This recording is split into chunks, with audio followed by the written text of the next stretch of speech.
Good afternoon, I'm Hayden Balgavy in for Journey Taylor. Here's a look at some of the stories we are following for you on this Friday. A historic indictment of a former president. We are providing some context of the federal charges that Donald Trump is now facing and reaction from two Arkansas leaders. Plus, a child care crisis impacting families across the country. We are taking a closer look at the struggles many daycare facilities are now facing. And Taylor Swift fans are going all out with their concert looks for the Eras Tour. How their dedication to the pop star is a love story of its own. Don't miss that story coming up at 12:21. It's me. Hi. I'm the anchor. It's me. Oh, that is cheesy. You like that? You like that, Scott Covert? Cheesy. Wow. Well, let me go ahead and say this. I would have had some bad blood with that dry weather kept coming up, killing my grass in the backyard, but you brought some rain today. How long have you been working on this? I'll see myself out. Please enjoy. Please do. Let me take a look at the weather quickly. We've had some rain this morning. Some of you got lucky. You saw a decent amount of soaking rain, much needed rainfall. A lot of that has fizzled out. With that said, here at the noon hour, still tracking some showers through Dumas, Star City, Grady. The rain has come to an end for you. Got some very spotty showers near Whitehall and Pine Bluff around town. So you'll be out and about. You may run into some of those. A few more additional spotty showers developing in parts of Yell and Perry, western Saline County, those drifting off towards the southeast as well. Temperature-wise, this is where we're at. We're still rather cool in the metro area, 72 right now in Little Rock, but we're already in those upper 80s out ahead of a front in parts of west and southwestern Arkansas. Looks like today we'll see a high of 87 degrees. It will start to warm up pretty quickly in the metro area under a mostly cloudy sky with the chance of some additional isolated showers and storms. It is now officially, as of 60 seconds ago, free fishing weekend in Arkansas, but unfortunately, maybe fortunately, depending on how you see things, well, there could be some showers and storms this weekend. Often that makes those fish bite a little bit more aggressively. Chance of rain and storms both Saturday and Sunday, and both days only have a potential of having some severe weather. I've got the very latest on that and what you can expect in just about 15 minutes. All right, Scott, thank you. This afternoon, we are working to learn more about the death of a Pine Bluff teenager. Now, police tell us a 17-year-old boy was found dead in a car after midnight, just a few blocks away from UAPB's campus. Now, officers tell us he was shot, making this the city's 10th homicide of 2023. Now, investigators are not releasing the teenager's identity due to his age, and they say there is no suspect information to share as of right now.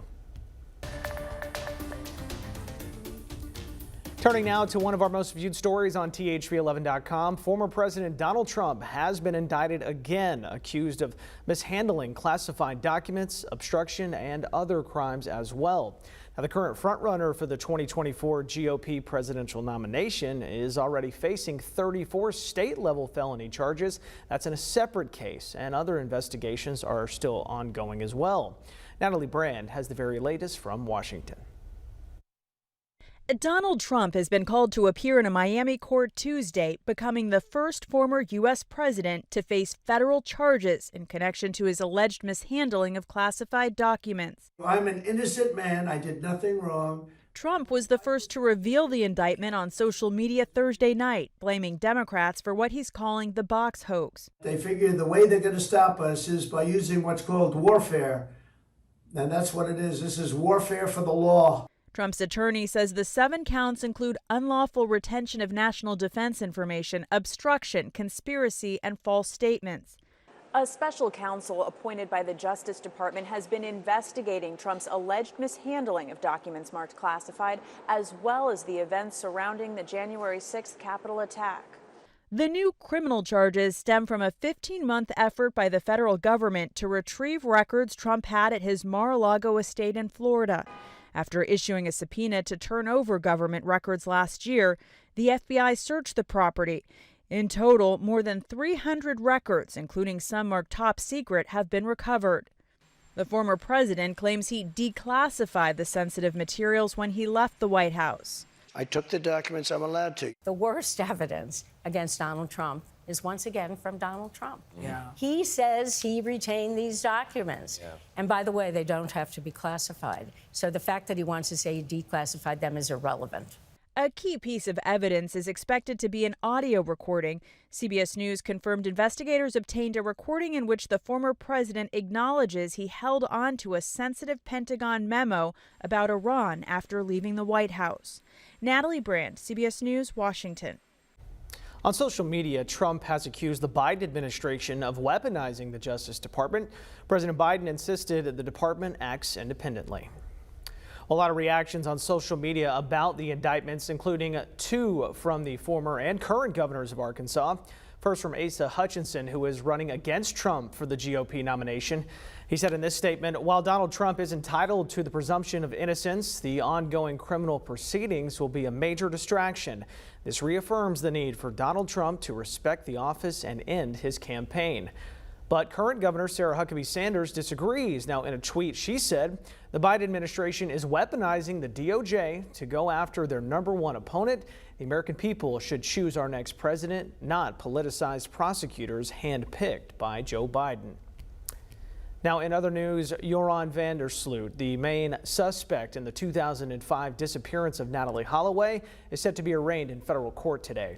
He's accused of trying to extort the missing Alabama teen's mother.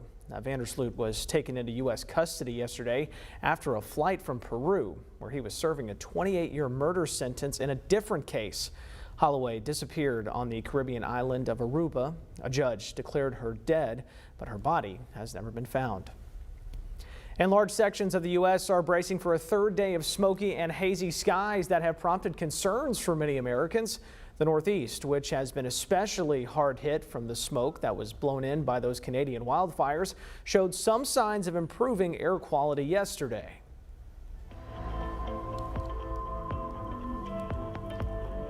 It has now been more than 2 months since an EF3 tornado tore through central Arkansas, leaving behind damage and devastation. And while there's still work to be done, some areas are making progress. In Jacksonville, FEMA is wrapping up assistance for those impacted by the storm. The agency is closing its recovery center at the First United Methodist Church this weekend. Now, if you live in that area and you still need help, the center will be open until 5 p.m. tomorrow. Meanwhile, Entergy is working to bring some light to areas hit by the March tornado. After weeks of getting power back to Arkansans, crews are now installing close to 300 light poles and more than 600 LED street lights. But these aren't just replacements, they're actually improvements. Entergy says these lights have more benefits for customers and crews. Yeah, we definitely had a lot of opportunity across the system in Little Rock that we were able to seize and build back better, put in stronger poles that are more resilient to storms and things of that nature. Now, Entergy says anyone impacted by the tornado can call them to talk through questions or concerns about those street lights or power outages. We have that number on our website. Large parts of the country are going through a child care crisis. Now, millions of American families spend more than 25% of their income on child care if they can find it. Now, since the pandemic began, many facilities have closed or they are struggling to rehire workers. Meg Oliver spoke with parents about their troubles. Amelia Emanuel is like so many single mothers. I start my day between 4:30 and 5. The 33-year-old working mom and college student commutes an hour every morning, so her 4-year-old daughter Eliana can go to this daycare on the south side of Boston. If you don't have childcare, then you now have to stay home. If you have to stay home, then you can't work. If you can't work, you have no income. Massachusetts leads the country with the most expensive childcare. For an average family with an infant, it's pricier than some colleges at more than $20,000 a year. Emmanuel applied for a low-income voucher through the state. Instead of paying $250 a week for daycare, she now pays $11.35. Not every location in the better neighborhoods will accept your voucher. Across the United States, more than 50% of Americans live in a child care desert, meaning there's either no child care or there's more children than licensed care slots. Utah, Nevada, New York, and West Virginia are among the worst. Here in Outagamie County, Wisconsin, population close to 200,000, more than 1,200 children are on a wait list for child care.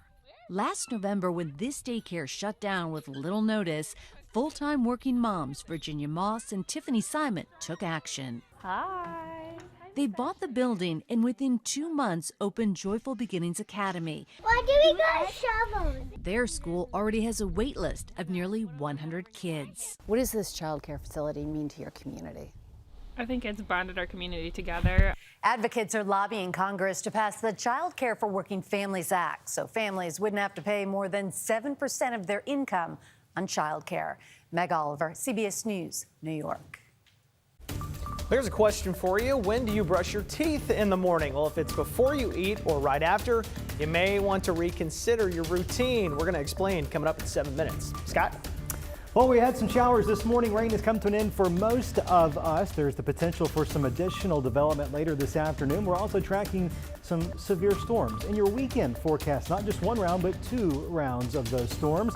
I've got the very latest in the track on those when we return.